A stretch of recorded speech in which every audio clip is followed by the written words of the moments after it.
Ya, 101,1 Radio Smart FM Makassar. Halo, selamat siang Smart Listener. Apa kabar Anda siang hari ini? Dan seperti biasa di siang ini kami kembali menghadirkan spesial program untuk Anda, talk show bersama Parlemen. Dan siang hari ini saya menghadirkan tamu spesial, salah seorang legislator PDI Perjuangan, dan beliau ini dikenal vokal dan cukup berpengaruh ya. Langsung saja kita menyapa di sini tamu spesial kita di sini kita sudah bersama dengan Bapak Mesak R. Rantepadang. Selamat siang Bapak. Selamat siang, Mbak. Iya. Ya, Gimana kabar Tak? alhamdulillah baik. Terima kasih Pak Mesak sudah hadir di studio Pak. Ya, Gimana? makasih sama-sama boleh diundang Iya. untuk berjumpa dengan pemirsa. Iya. Gimana aktivitasnya hari ini Pak Mesak? Ya, alhamdulillah hari ini hari Jumat ya kadang memang aktivitas agak renggang karena kita lewatin dulu sholat Jumat teman-teman di DPR, lalu kemudian nanti setelah sholat Jumat baru ada kegiatan-kegiatan rapat kalaupun itu ada. Dan alhamdulillah juga puji Tuhan hari ini ya ternyata saya diundang di tempat ini Smart FM bertepatan dengan ulang tahun juga saya. Oh iya. Selamat ulang tahun Alhamdulillah, terima Pak. kasih. Masya Allah. Yang ke-17 ya Pak. Kalau dilihat wajahnya 17, tapi umurnya sudah 50 setengah abad. Wih, nggak kelihatan loh Pak. Iya ya, saya kira ini baru usia 30-an. Iya. Masya Allah. Iya. Selamat ya Pak. Selamat Makasih. ulang tahun untuk Pak Mesak Rantepadang. Ya, dan untuk hari ini Pak, tentu di usia yang bertambah untuk hari ini, mungkin harapannya seperti apa nih Pak? Saya kira yang penting kita menjadi manusia yang lebih baik lah dari hari ke hari. Itu Ya, aja. itu tentu melalui proses gitu ya Iya, Pak ya. dengan ikhtiar yang baik. Ya, dengan ikhtiar yang Iya. baik. Baik. Dan smart listener untuk hari ini juga nih Pak Mesak, tentu smart listener juga ingin mengetahui ya. Untuk Pak Mesak ini merupakan apa untuk periode yang pertama ya Pak di 2019 di 2024 dan alhamdulillahi rabbil alamin ini kembali dipercaya untuk di 2024 di 2029 ya Pak. Iya, periode yang ketiga. Periode yang ketiga ya Iya, Pak. Masya Allah. 2024. Ini bisa cerita nggak sih Pak? Ini gimana Apa nih yang mau Pak? diceritain? Untuk periode pertama terus sampai ke periode ketiga ini gimana nih Pak? Ya, saya Suka kira dukanya Pak suka gimana? dukanya ya kita nikmatin aja semuanya. Ya, semua berproses dari tahun 2014 saya nyalek. Alhamdulillah saya boleh terpilih dengan 2.417 suara. Periode kedua itu hampir 3 kali lipat kenaikan suara. Alhamdulillah itu boleh dipercaya oleh masyarakat lagi. Dan periode yang ketiga ini suaranya turun dikit. Yang kedua itu 6.123 dan yang ketiga 5.237. Baru tadi malam penetapan KPU. KPU. Semalam ya. Dan alhamdulillah semua saya lakukan dalam 3 periode ini. Ya yang orang bilang serangan fajar, money politik, BLT, ya alhamdulillah kami tidak pakai. Ya kita berikan kepercayaan saja masyarakat untuk memilih, lalu mereka menilai kerja-kerja kita, seperti itu. Jadi biar masyarakat memilih ya calon mereka yang duduk di parlemen nantinya ya. Dan Pak Mesa kalau dilihat nih ya, ini Bapak berarti sudah masuk di periode yang ketiga ya. Tentu ini bukan hal yang mudah gitu ya Pak, butuh perjuangan juga nih. Kemudian untuk komisinya itu komisi berapa Pak? Dari awal masuk sampai di periode pertama kemudian masuk di periode ketiga di periode kedua. Periode ini karena kami di DPR itu bersama teman-teman semua fraksi dalam kesatuan dan kebersamaan yang sama, bagaimana mengawal aspirasi masyarakat. Jadi setiap periode itu kita berbagi, berrolling kepada teman-teman. Jadi alhamdulillah saya selama 2 periode ini semua komisi saya sudah tempatin. Iya. Kalau sekarang ini komisi berapa Pak? Sekarang di komisi D. Komisi D. Ini Iya. fokusnya seperti apa Pak untuk komisi D? kesejahteraan. Iya, di situ termasuk dengan pendidikan, kesehatan, perlindungan anak perempuan, badan bencana, dan lain-lain. Oke. Ini pas banget nih ya dengan komisinya Pak, Komisi D ya. Kalau hari ini kita akan berbincang mengenai pendidikan ya Pak. Iya, Iya. Salah satunya nih terkait menyambut PPDB SD SMP tahun ajaran 2024-2025 ya. Iya. Oke. Pak Mesak mungkin bisa memberikan sedikit gambaran ya Pak, karena sebentar lagi nih tahun ajaran baru ya untuk PPDB di tingkat SD SMP 2024-2025, mungkin bisa memberikan sedikit gambaran nih Pak untuk proses PPDB di Makassar Iya. tahun kemarin itu seperti apa Pak? Ya, baik, PPDB penerimaan peserta didik baru di 2003-2004, alhamdulillah itu berjalan dengan baik. Dan kita apresiasi Dinas Pendidikan yang betul-betul mengawal penerimaan ini dengan baik, dan juga juknis yang telah ditetapkan oleh bersama-sama dengan DPR itu boleh dijalankan dengan sebaik-baiknya. Dan kemarin penerimaan tahun kemarin itu tidak ada riak-riak yang seperti di daerah-daerah, banyak daerah lain gitu. Banyak persoalan-persoalan soal domisili yang kemudian dipalsukan, banyak persoalan-persoalan teknis yang kemudian bermasalah soal kartu keluarga dan lain-lain sebagainya. Kita di Makassar dari dalam periode Bapak Wali Kota kemarin ini ya kita menilai sangat bagus. Dan ini juga menjadi catatan kita di DPR bahwa ini sistem ini, karena memang sistem sonasi ini, penerimaan siswa ini itu dari juknisnya dari pusat sonasi, sehingga kita melihat kemarin ternyata Dinas Pendidikan kita menjadi contoh secara nasional. Iya, itu luar biasa. Ini mereka menjadi pilot project dari sistem yang kita buat, dan bagaimana menangani masalah-masalah yang ada gitu. Jadi ini menjadi contoh yang baik buat seluruh Indonesia. Dalam rapat koordinasi di kementerian, menurut Pak Kadis itu teman-teman diminta untuk menyampaikan pemaparan terkait dengan PPDB di Kota Makassar. Dan hari ini mungkin di tahun ini mereka menjadi pilot project untuk bagaimana secara teknis mereka bisa menurunkan persoalan-persoalan yang mungkin beberapa tahun kemarin itu ada masalah.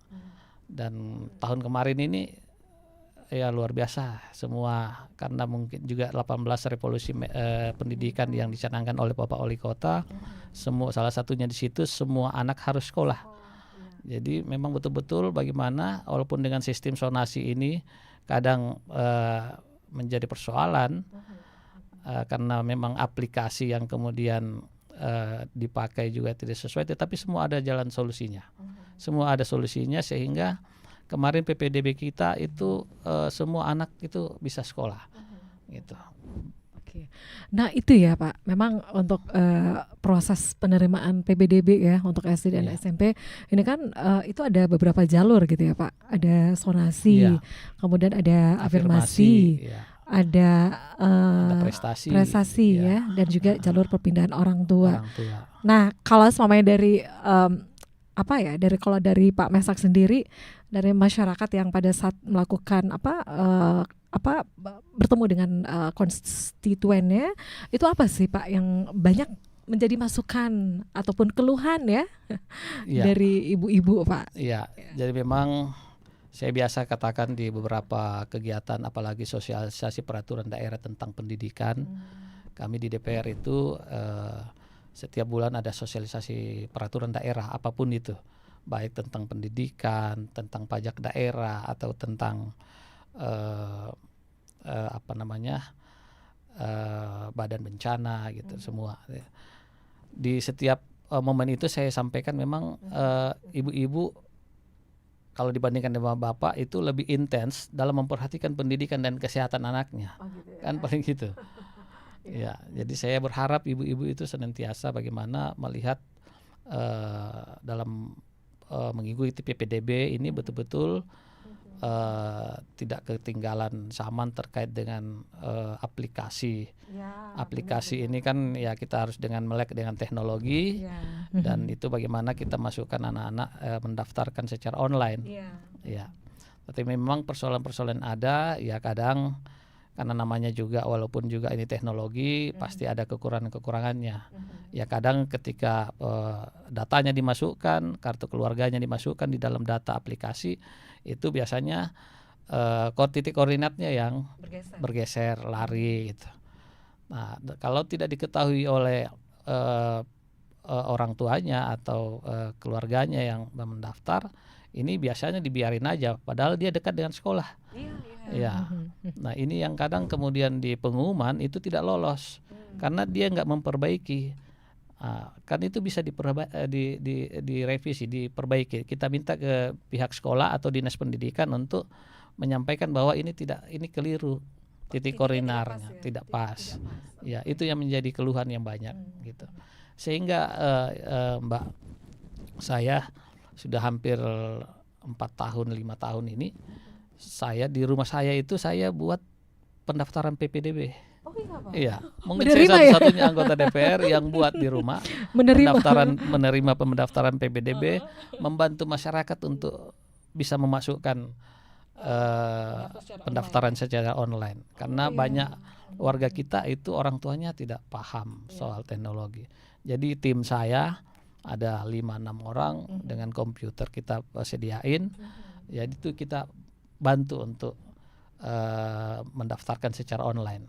Malah juga kita biasa menyarankan karena mungkin potensinya untuk masuk di situ lewat jalur prestasi ketika kita lihat juga nilainya bisa prestasi lewat akademik, bisa non akademik, ya kita anjurkan masuk di situ. Diarahkan juga, Pak. Kita arahkan. Oh, ini potensinya bisa lolos ini kalau lewat non akademik.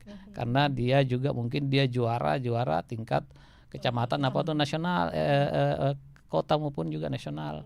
Jadi itu poinnya itu besar. Apalagi tingkat nasional. Jadi kalau dia punya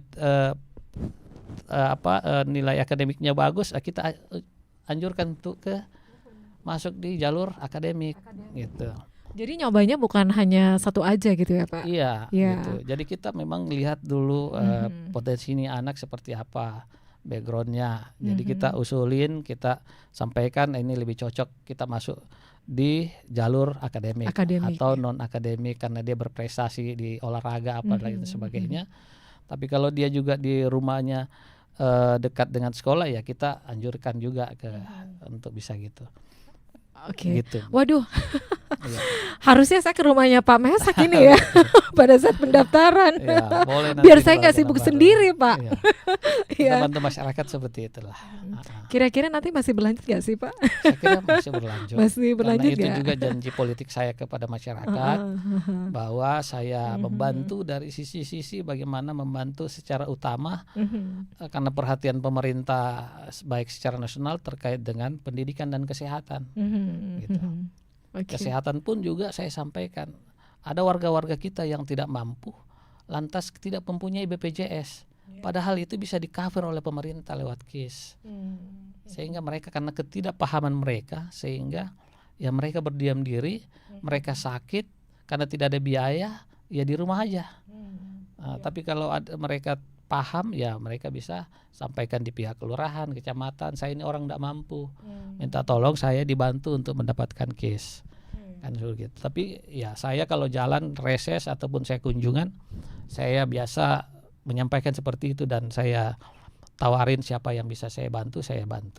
Itu tetap dimediasi gitu ya, Pak? Tetap dimediasi. Oke, jadi itu merupakan hal-hal penting ya yang menjadi catatan ya, Pak. Ya. Pak Mesak ini selama menjabat di periode pertama, kedua, dan insya Allah nanti untuk periode yang ketiga gitu ya. Baik, tadi seperti diinformasikan ya, Pak, kalau pada saat salah satu permasalahan pada saat PPDB itu kan biasanya titik koordinatnya itu meleset gitu kan, dan itu bisa dibetulkan gitu, bisa Pak. Dibetulkan. Nah, gimana dong ya, Pak? Misalnya nih kalau seumpamanya siswa yang memang tidak tahu, Pak, dan terlanjur ya bahwa ternyata dia tidak lulus ya di beberapa sekolah yang ia pilih karena salah nih untuk titik koordinatnya. Kira-kira gimana nih Pak untuk bisa, Iya, kan tadi Pak Wali mengatakan ada ini ya menjadi programnya bahwa semua anak harus semua sekolah. anak harus sekolah. Itu Iya. gimana Pak? Jadi Pak Wali program 18, salah satu 18 revolusi pendidikan Pak Wali Kota itu semua anak harus sekolah. Jadi kita sebagai anggota DPR, sebagai bagian dari representatif masyarakat, rakyat, ya kita mengejawantahkan program Bapak Wali Kota itu. Sehingga kalau tadinya di PPDB ada beberapa jalur, ada jalur prestasi, non akademik, akademik, ada sonasi. Ya kalau itu semua memang tidak bisa tercover, ya kita punya jalur solusi. Selain sonasi ya kita jalur solusi. Gitu. Makanya saya biasa sampaikan kepada teman-teman, ya bukan jalur, ya kalau dikatakan lewat jendela sebenarnya enggak juga. Karena memang ada beberapa sekolah-sekolah kita yang karena kurang diminati ketika pendaftaran online, sehingga di sana kurang. Oh gitu Pak. Gitu. Sekolah-sekolah kita seperti itu, sehingga tidak ada yang mendaftar atau kurang yang mendaftar di situ. Sehingga kita bersama-sama dengan Dinas Pendidikan untuk carikan solusi anak-anak yang belum sekolah. Ya kita tempatkanlah mereka di sana. Oh gitu ya Gitu. Pak. Walaupun mungkin agak jauh sedikit dengan rumah mereka, domisili mereka, tetapi yang penting anak itu bisa sekolah. Ya, seperti itu solusi yang kita berikan.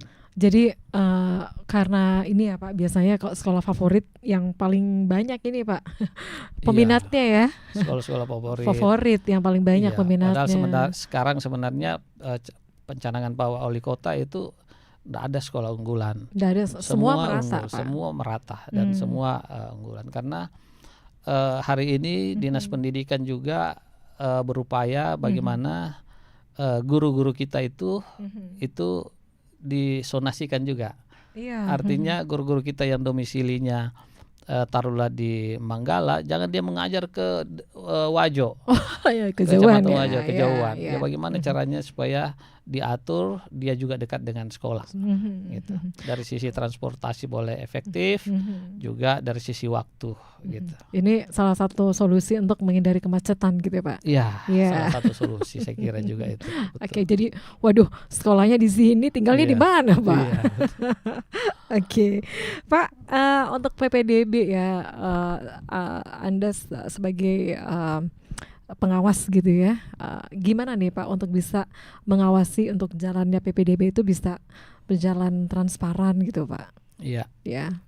Jadi memang setiap kita menghadapi PPDB itu setiap tahun ajaran, di setiap tahun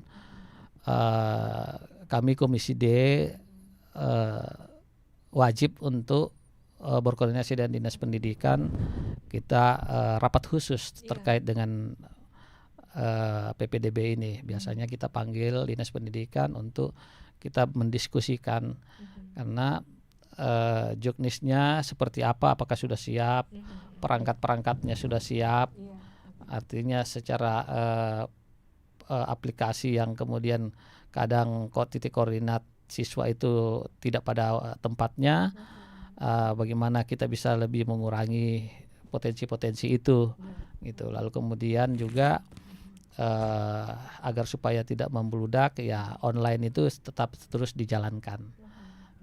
Jadi kita selalu berkoordinasi lah, dan senantiasa kita saling mendiskusikan ketika ada masalah-masalah di lapangan.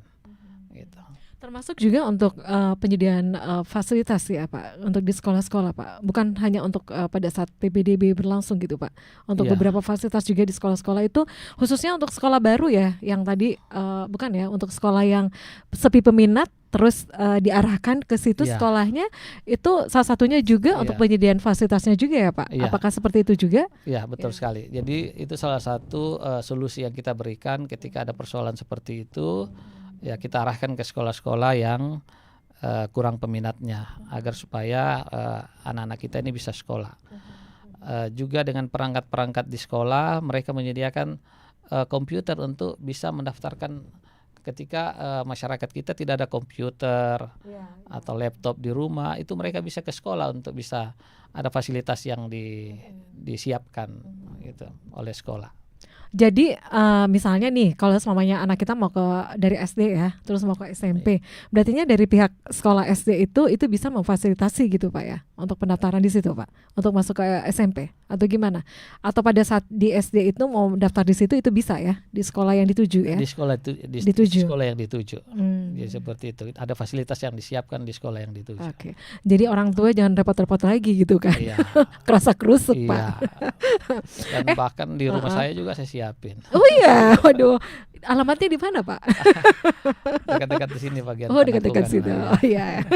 Dicatat sebentar ya Pak. Iya, siap. Oke. Dia dan Smart Listener, kita masih ngobrol nih ya bersama dengan Bapak Mesak ya Pak. Pak Mesak dari Komisi D, DPD Kota Makassar ya. Dan untuk Anda juga nih Smart Listener yang ingin mungkin ada masukan gitu ya, ada hal ataupun inspirasi yang ingin Anda sampaikan ya bersama dengan Pak Mesak di sini, silakan ya untuk WhatsApp-nya di 0811 461011 ya. Sekali lagi untuk WhatsApp di 0811 461011. Kemudian untuk live chat ya, Anda juga bisa pertanyaan Anda di channel YouTube Smart FM Makassar. Baik, kita lanjut lagi nih Pak. Pasti dengan PPDB ya 2024-2025 nih. Saya kebayang juga Pak pada saat anak saya nih 3 orang mau mendaftar secara bersamaan Pak.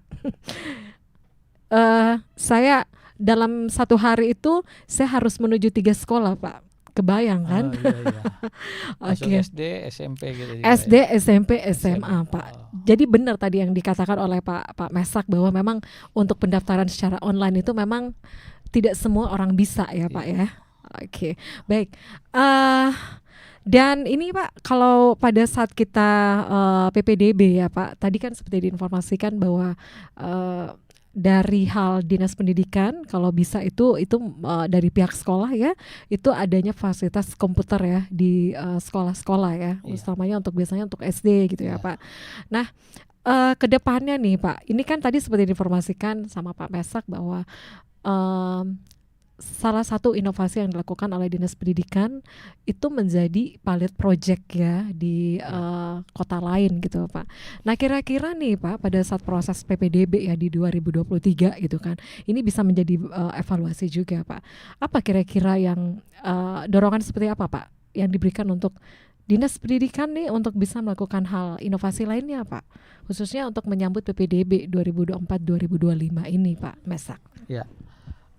Paling tidak kita menyarankan kepada Dinas Pendidikan untuk mempertahankan prestasi yang ada, lalu kemudian persoalan-persoalan yang ada mungkin riak kecil-kecil yang ada di lapangan kemarin di 2023 itu tidak terulang lagi ke 2024. Karena memang kita di 2023 kemarin alhamdulillah itu kita minim masalah lah. Semua bisa di cover dengan baik karena jalur-jalur yang disediakan sesuai dengan juknis dari kementerian itu bisa diikuti oleh masyarakat. Lalu kemudian ketika ada hal yang memang perlu diakomodir seperti tadi saya sampaikan, kalau dia anak tidak mendapatkan sekolah, Dinas Pendidikan itu mencarikan sekolah. Gitu.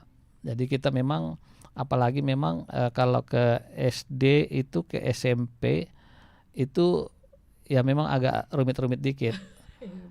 Karena SD negeri kita itu kurang lebih 300-an, 312 kalau nggak salah. Lalu kemudian SMP kita cuma 53. Jadi memang ada ketimpangan yang begitu besar, sehingga memang ketika sudah terisi semua di SMP, yang dari SD ke SMP, sehingga mungkin ada banyak masyarakat kita, anak-anak kita yang ke swasta. Iya, karena memang daya tampung SD ke SMP itu tidak memadai. Kurang. Sekolah kita masih kurang di tingkat SMP. Salah satu solusinya itu regrouping juga ya Pak? Iya, kalau nggak salah ya. Juga. Salah satu ini sementara digagas ada beberapa sekolah untuk regrouping, dan juga ya di setiap reses kami juga itu kami mendapatkan masukan-masukan dan usulan dari warga masyarakat. Saya di dapil saya Panakukang Manggala itu di daerah-daerah Panaikang itu agak sulit dapat sekolah sonasi, sehingga termasuk juga di Telo Baru itu sangat sulit untuk masuk SMP. Ada beberapa spot yang memang istilahnya blank spot lah dari sonasi, sehingga banyak aspirasi masyarakat yang mengusulkan kalau boleh pemerintah kota itu bisa menambah sekolah khususnya SMP. Iya, karena kita masih kurang. Oke. Pak, salah satu hal juga ya, ini terkait penyediaan fasilitas ya di sekolah-sekolah nih Pak. Nah, untuk penyediaan fasilitas ini kan tentu butuh dukungan dana juga nih Pak. Iya. Nah, sebenarnya seperti apa sih Pak untuk anggaran ini Pak untuk untuk bisa mensupport Pak untuk fasilitas pelayanan fasilitas? Memang setiap tahun Dinas Pendidikan ketika kita sudah kita berkoordinasi dalam rapat-rapat MONEF, monitoring evaluasi bersama Dinas Pendidikan, anggaran-anggaran karena memang anggaran kita terbatas, sehingga memang secara bertahap kita menyediakan fasilitas-fasilitas yang memang dibutuhkan gitu. Walaupun memang secara undang-undang kementerian itu menyarankan 20% anggaran baik itu di pendidikan maupun kesehatan. Ya, anggaran kita di pemerintah kota tahun ini itu 1 kalau saya nggak salah, 1 triliun lebih sedikit itu untuk pendidikan gitu, baik infrastruktur, peningkatan kualitas guru dan lain sebagainya gitu, termasuk dengan honorium dan penggajian. Itu untuk yang sudah disetujui atau berusulan yang atau sudah disetujui 1 triliun iya, ya? Iya, untuk Dinas Pendidikan. Dan kita berharap terkait dengan sarana prasarana itu boleh dimaksimalkan untuk peningkatan fasilitas yang memang masih dibutuhkan oleh sekolah-sekolah kita. Iya. Tetapi memang secara bertahap lah. Bertahap iya. ya pembunuhannya. Iya. Pak, itu Pak biasa ya kalau pada saat tahun ajaran baru kan biasanya kita membentuk itu Pak, ibu-ibu kan biasanya membentuk paguyuban gitu kan. Iya. Nah, biasanya kan ada yuran Pak per bulannya gitu kan. Yuran apa itu? Misalnya nih yuran per bulan untuk bagaimana paguyuban iya. gitu Pak. Paguyuban yang digunakan nanti pada saat ada kegiatan di kelas gitu Pak. Nah, itu sebenarnya diperbolehkan atau gimana sih Pak? Iya, mungkin kalau di sekolah itu kan ada komite sekolah. Jadi memang harus melalui koordinasi dengan komite sekolah. Karena komite sekolah itu ada unsur sekolah, ada di situ juga ada unsur orang tua. Sehingga kita menyarankan agar hal-hal seperti itu tidak menjadi paksaan. Jadi itu memang sukarela gitu. Jika ada hal-hal seperti itu. Karena pungutan-pungutan di sekolah itu tidak dibenarkan. Terus ada juga Pak, biasanya misalnya nih sarana untuk perbaikan kamar mandi gitu Pak. Iya. Kita disuruh taweran Pak ibu-ibunya. Itu gimana Pak?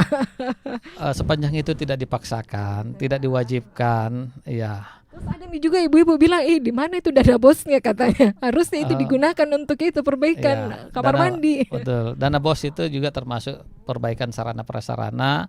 Dana bos juga itu bisa untuk honorium guru yang kontra atau dan lain sebagainya atau yang diperbantukan. Terkait dengan pemakaian dana bos itu memang punya juknis tersendiri. Apa-apa saja yang bisa dibiayai gitu. Iya. Sarana prasarana mungkin sekian persen, mungkin jasa sekian persen atau beberapa gaji, Pak. Untuk gaji ini juga ada Pak untuk kalau menggunakan gaji, dana bos Pak. Enggak, cuman biasanya untuk tenaga yang diperbantukan. Tenaga yang diperbantukan. Yang tidak di-cover oleh kalau dia bukan PNS. Guru honor gitu Pak. Honor, jadi ngambil dananya itu dari dana bos itu ya Pak, peruntukannya. Sukarela biasanya di situ. Ya. Oke, ya.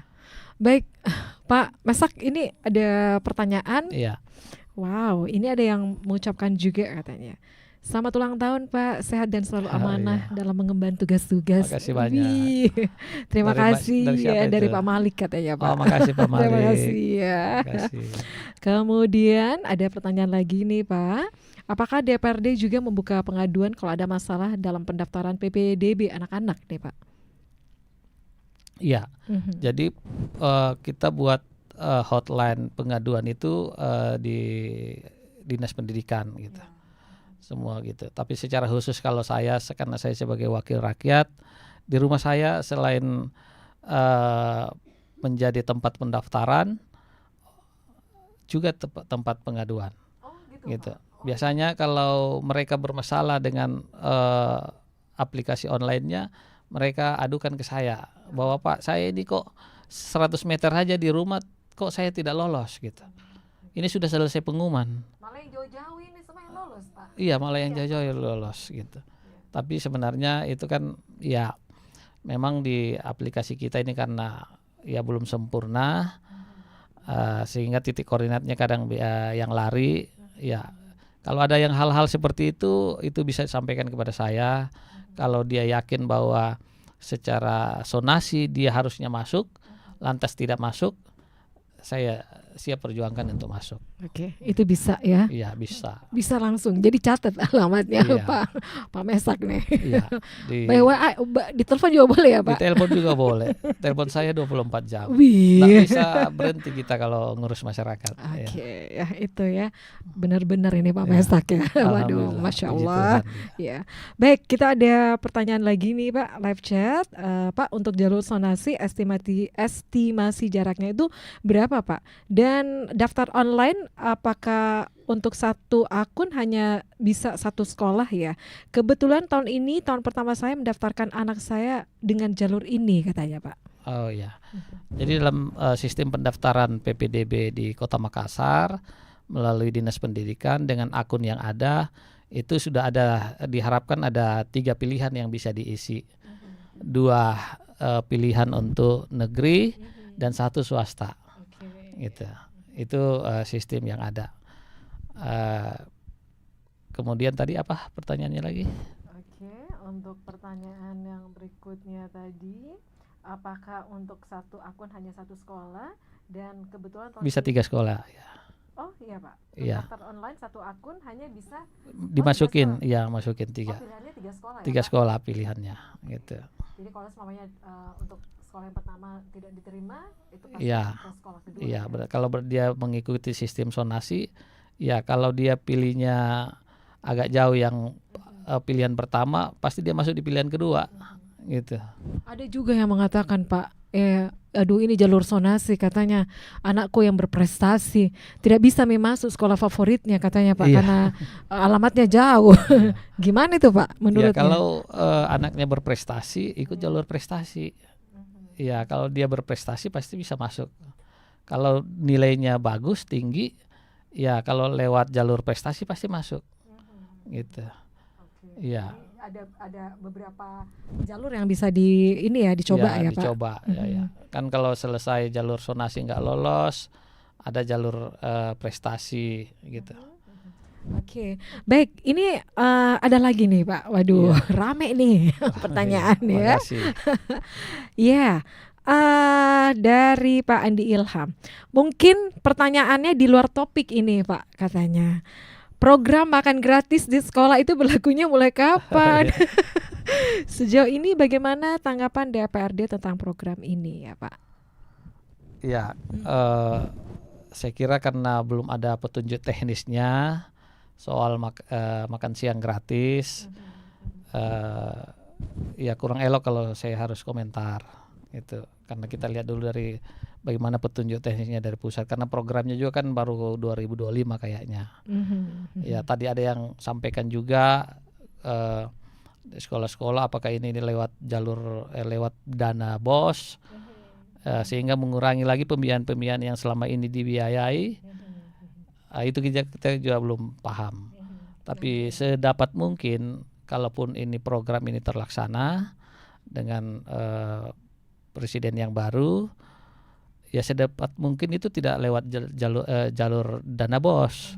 Karena dana BOS sekarang juga itu juknisnya sudah ada dan pembiayaannya juga yang secara rutin itu sudah dibiayai apa-apa saja di sekolah gitu.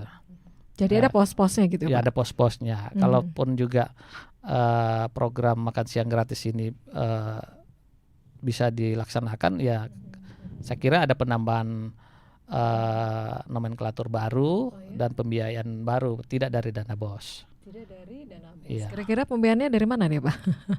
Ya pasti dari APBN atau seperti apa dari DAK untuk dana DAK itu untuk bisa disalurkan ke daerah-daerah. Nanti ini akan keluar ya Pak. Untuk informasi selengkapnya itu seperti apa? Tunggu Iya, aja. Tunggu aja. Baik. Ya, kita sekali lagi terima kasih untuk Anda yang sudah bergabung ya melalui WhatsApp dan juga di live chat channel YouTube Smart FM Makassar. Nah, Pak, ini pertanyaannya lagi nih dari Pak Rusli di Minasau, Pak. Iya. Apa sih tips-tips dan saran untuk orang tua dan calon peserta didik untuk mengikuti ataupun persiapan PPDB 2024 dengan baik katanya Pak? Yang pertama itu jangan memilih-milih sekolah. Ya, artinya kalau domisilinya di Panakukang, nggak usah jauh-jauh pergi di Ahmad Yani yang sekolah SMP 5 gitu. Ya terlalu kejauhan. Apalagi kalau yang dari Daya itu mau ke sana kejauhan. Tapi kalau mau ke sekolah favorit Pak gimana caranya? Kalau dia berprestasi pakai jalur prestasi ke sana. Tapi Kalau jalur zonasi pasti nggak lolos. Iya. Kalau dia berprestasi pakai jalur prestasi. Itu yang pertama. Yang kedua, ketika sudah melakukan masukan online, pendaftaran online, lalu kemudian selesai, perhatikan titik koordinat rumahnya, domisilinya. Apakah sudah benar? Kalau keliru sesuai dengan alamat kita, itu bisa langsung dikomplain atau diminta untuk diperbaiki di pihak sekolah yang dituju. Iya, karena di sana ada operator sekolah yang bisa melayani ketika ada perubahan titik koordinat yang salah, agar supaya itu benar-benar sesuai dengan titiknya. Karena ada juga masyarakat kita kalau sudah mendaftar lalu titik koordinatnya walaupun salah agak dilempar jauh titik koordinat dari sekolah yang dimaksud, itu kadang karena ketidaktahuan sehingga itu dibiarkan. Akhirnya pada saat pengumuman nggak lolos, padahal dekat dengan sekolahnya.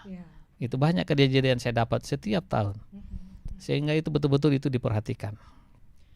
Iya. Dan juga nih ini ya Pak, untuk persyaratan lainnya misalnya untuk berkas ya ataupun dokumen-dokumen gitu kan, dari anak yang akan didaftarkan Pak. Ini juga harus dilengkapi ya. Ya, termasuk itu harus dilengkapi.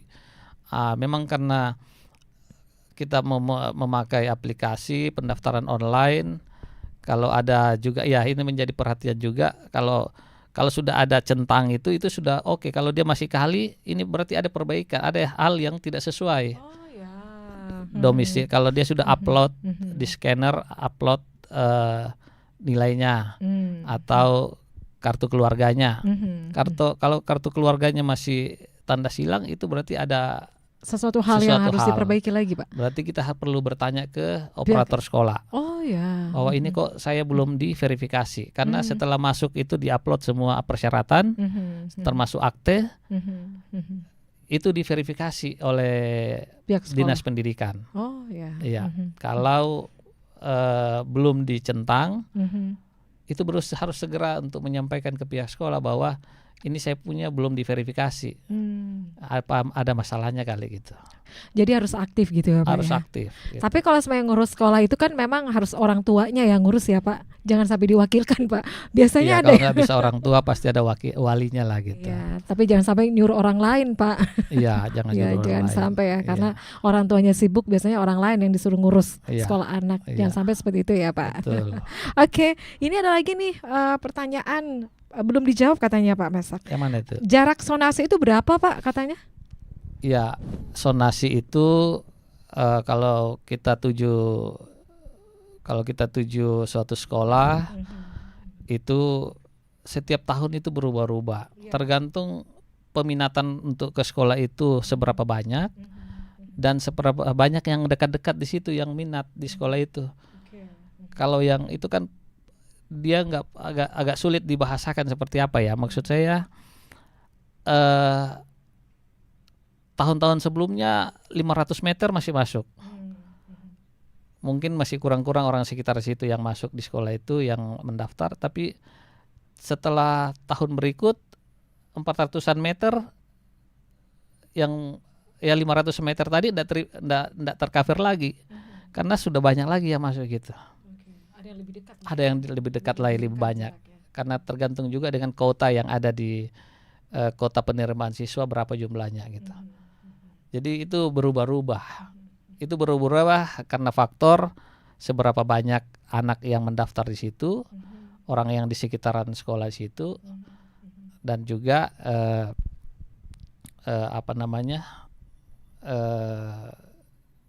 ya jarak dari sekolah itu. Jadi memang tidak bisa dikatakan bahwa kalau 500 meter, radius 500 meter itu pasti lolos. Sudah yakin, Pak? Nggak bisa juga. Itu yang saya alami, Iya. Pak. Sudah yakin. Ternyata saya tidak perhitungkan, Pak. Iya. Ternyata di antara rumah saya dan sekolah yang saya tuju itu ada sekolah lain lagi, Pak, di tengah. Ada, pernah saya seperti itu, Pak. Iya, biasanya Iya. begitu. Jadi memang kita nggak bisa ini.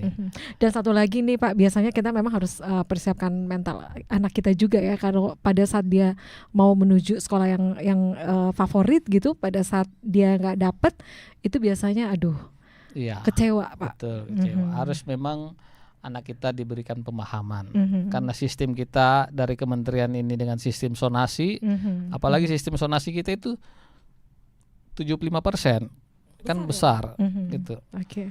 Baik. Lalu prestasi 10%, ada afirmasi 15%, terus 5% perpindahan. Perpindahan. Ya, Itu pemindahan ya. orang tua dari luar ke Makassar. Iya. Yang pastinya untuk jalur zonasi ini paling besar gitu ya, Pak. Iya, paling 75%. Iya. Oke. Jadi itu ya smart listener, karena sekarang ini bulan 5 gitu ya, paling tidak sebentar lagi tahun ajaran baru, yang mau siap-siap mau Iya. anaknya mau masuk tahun ajaran baru, paling tidak itu berkasnya sudah dipersiapkan mulai dari sekarang gitu kan. Jangan sampai sudah dekat baru kerasa kerusuk. Iya, betul. Iya. Iya. Baik, sekali lagi terima kasih Pak Baik, Mesak terima kasih Aranta banyak. Padang sudah Iya. hadir di studio, Pak. Masih ada yang disampaikan untuk closing statement kita? Ya, saya kira untuk orang-orang tua soal pendidikan anak kita itu sangat penting, Iya.